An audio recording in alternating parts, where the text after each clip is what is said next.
Hello, casual citizens. It is I, Matt. That is a lot of bush. Oh yeah, and I'm Dan. And we're playing Sonic 2. Because we played Sonic 1 forever ago. We finally beat Sonic 06. So I was like, let's go back to a good one. Let's go back to Matt, good boy. Yes. Yeah, Sonic 2. It's good. Whatever. Back to the good old Sonic days. Where Sonic didn't suck. Yes. Okay? That's all I have to say about that. Okay. I'm very confused. I thought you were about to tell me off about something, and then you proceeded to repeat what I said with greater enthusiasm. Oh, I should have died. I should not be alive. Do you ever have a ringtone, or not a ringtone, like an alarm noise, right, for a really long time? Mm-hmm. And you change it, right? Yeah. And you start using something else. And then every once in a while you hear that somewhere during your day, like your original alarm, and it just gives you like anxiety. Yeah. You ever get that? Yeah. Oh yeah. I 100% know what you're talking about. I've had that many times. It's just like I gotta get up, but you're awake. It's awful. What I have is a slightly different version of that pretty consistently. I shouldn't say consistently. It happened a lot during our Ocarina of Time playthrough, but when Brittany texts me, yeah. I have Navi as the, hey, listen! That's what plays when she texts me. Because it's obnoxious and it gets my attention, so I make sure I message her back. Yep. Right? And next to that, I have the Owls theme song. Dun, dun, dun, dun, that whole thing. That's the text tone when she calls. So between the two of those, when I play Ocarina of Time, I am paranoid as hell.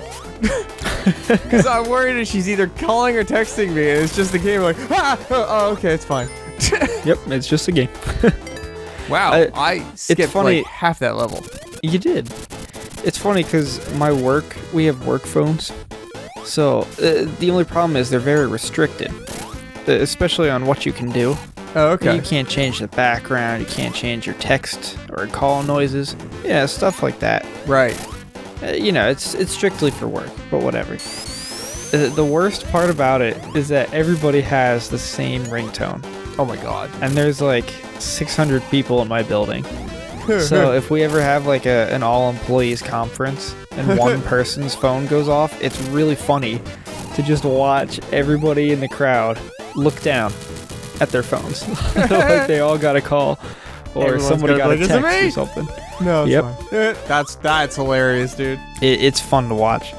So my coworkers and I have set things up where we'll sit random places and just set our phones off or our text tones. We'll send each other texts pretty much and just see how many people we can get to check their phones. I love that. It's the fun little things to keep you entertained with annoying meetings. That's pretty awesome, actually. I like that. It's so funny though, because like it's not just a few people; it's everybody. Everybody has it. See, I don't have anything like that at my work. I was hoping that with my new work as a manager, I'd get a company phone, so I wouldn't have to use my own personal one, and that didn't happen. Not that I'm terribly shocked or upset by it. It just is what it is. Right. Yeah. So I was gonna do something like that. I was hoping I would get like some weird text tone thing that I could do to the phone. Right. But no such luck. Ours, they're very restricted, but it's nice because they have unlimited data. Okay. So I use it for GPS. Oh, nice. Much, instead of my phone. And I use it for checking my email. That's pretty much the only thing. Okay. Yeah. Oh, my face itches. Oh, God. Okay, I'm fine. Sonic is spinning forever. So, is it just me, or does the audio seem really out of sync? That's just the casino levels, though. That's weird. I don't like that. Right. I don't know. There's some Sonic games where I really like the casino levels, and there's others where I just can't stand them. Yeah, I don't know. I'm not a huge fan of this level, obviously. It's like when we went back to play Sonic Heroes, right? Oh God! And we played the casino level. Oh, I remember loving those as a kid. All right, and we went back to it, and I was like, man, this sucks. Yeah, it's horrible. This is garbage. Yeah. Yeah, there's an audio desync happening Probably. here. What are we playing this on? What's that? What is this? This is the GameCube? Yeah. Yeah. I'm gonna do a thing for 1 second. Live Okay. on camera. Not that Oh you my guys can gosh. see me doing it, but it's Yeah, but happening. we can feel it. We can feel it with our noses, our notice it. armpits, and I promise. Really Oh my notice gosh, no device. What have you done? I've unplugged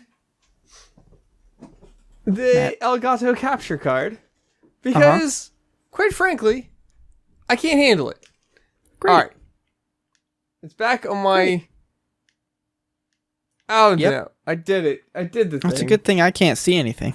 It is a good thing because it's technically not capturing anymore. I'm not sure why. Cool. Uh, I think you just broke the system. this is why we can't do these things. We're gonna pause the episode. Great.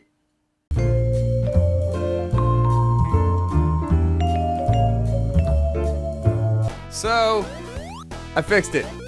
Everything's fine. You fixed it. Good job, Matt. I don't know why it was desynced like that. That was driving me crazy. I don't know. You know what? Technology. Yeah. That's the one thing we learned when I was going through electronic engineering school is video game systems. You know, just anything from like an Xbox to a Wii to anything like that. Those are the most advanced technologies at the moment that the public can buy. Right. And it's weird because it doesn't seem like that, but you don't realize how much that device is doing. Right. But at the same time, when it glitches or something bad happens, like a game freaks out, you get super pissed. Like you're like, oh, this gaming system sucks, but it's like one tiny little thing went wrong. Out of all those complicated electronics, it just, I don't know, it's interesting to think about. And what's interesting for me is I actually have 2 copies of this game on my Sega Genesis. One copy works well. The other How copy did is you similar dodge to that? this one. It is glitchy as all hell.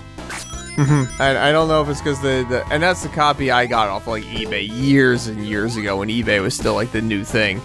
Oh yeah. So like I probably could have used that checkpoint. That's all right. I'll be fine. And it's just funny. Like even then, the cool thing about this port on the GameCube is it seems to be the glitchy version, Right. and I find that hysterical. Genuinely hilarious. This came out originally for what system? Sega Genesis or Mega Drive if you were in Europe. Ah, Europe. Europe. So Europe. yeah, that's well, Interesting. history left for you. 1992. Wow, I'm learning. Sonic crossed the ocean blue to America. So, I think we were talking about this on a past episode or a podcast or whatever, and it was funny because it came up right away after we talked about it. But it was the newest Xbox that they're proposing that is going to have Steam capabilities. Yeah, there's a rumor. Yeah, and I just find it hilarious because it's literally a PC with limitations. Yeah. At that point. They're basically like it's a PC with extra steps. Yeah. I feel like it's a good podcast episode, but screw it. Let's just talk about it. I like it. I don't know, man. If you can't afford a dedicated gaming PC, Right. but you can afford a new gaming console that will support that stuff, like imagine how many games you can get for dirt cheap through Steam during the winter and summer sales. True, but you gotta look at it like, how much is that system gonna cost? Mm-hmm. Yeah, if it's, that's something you have to factor in, and then you gotta say, okay, 5 years in the future, they're gonna come out with a new system. not even. So the Series Go ahead. X, I think, is supposed to be multiple game systems. Like, or it's gonna be a series. So it'll be the Xbox Y or Xbox A. That's like a light version. So there's gonna be multiple versions of this thing. It's not a traditional console, at least for the Xbox. They're kind of embracing the whole. Yeah, you know what? We're kind of treating this like a cell phone. We're releasing a new one every year. Right. So that alone will be interesting. So how will the pricing work in that context? Yeah. I've been talking to a lot of my friends about it. 'Cause it's something that, I always grew up playing Xbox, and so did a lot of them. But with this past generation, I went to Xbox, because that's what I'm comfortable with, and a lot of them went to PlayStation. Right. And within the last couple of months, they all bought gaming PCs, because they're like, you know what? Being apart from my friends sucks, and being a console owner sucks. Yeah. To a certain extent. Because there's no cross-platforming or anything.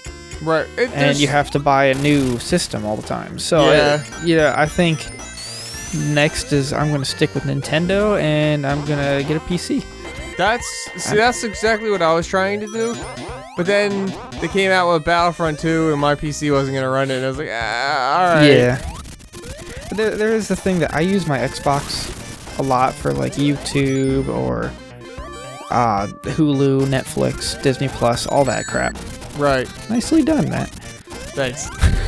I thought that was gonna not phase out like it did there. So, I'm not sure how long I'll be able to use it like that. Right. But by the time I need something for that, I'll just buy whatever system's out. And I have a feeling Nintendo is gonna have that capability. So, I'm not gonna worry about it. There's rumors that Nintendo's gonna do a Switch Pro this year, because they released a Switch Lite. I don't know that that's gonna happen. But I bet you they're already working on the next Switch, like whatever the next console is supposed to be. Right. But I don't know. It's interesting. Ever since this Nintendo NES and its Sega Master System, console updates have been kind of same until about the Xbox, not even Xbox One or Xbox Original, I should say. Ever since the 360 and that generation, it kind of started going like, oh, we can sell updated versions of this. Yep. And this next generation, I don't know if Sony's gonna go that route like Microsoft is, but it seems to be you have a lot more options. I hate it. I hate it so much. I want one console to come out, and that's it. Yeah. I don't want them to wait a year and be like, oh, but this is better, when you could have done that in the first place. Yeah. Yeah, that's what pisses me off. If you want to come out with a new console that has everything that's better, that's great. But don't come out with a new console that's like, oh, the newer games, it can handle even better than the older one. It's like, stop. You should have done that beforehand. Or make a new console. I don't know. That ticks me off. Stuff like that. In part two, I mean, personally, I'll be doing the same thing next generation. I'm just going to worry about what Nintendo's doing. I think for the channel, we would probably use our Patreon money to get an Xbox. Whatever, to play the next stuff. Right. It's kind of where I'm at. I don't know that I'd personally want one for my own entertainment. I am more than happy with a Switch. Yep. I'd go back to the 360 if I could. Yeah. It was a great system. So I tell you what, we'll continue this on the next episode. Alrighty. All right. Goodbye, everybody.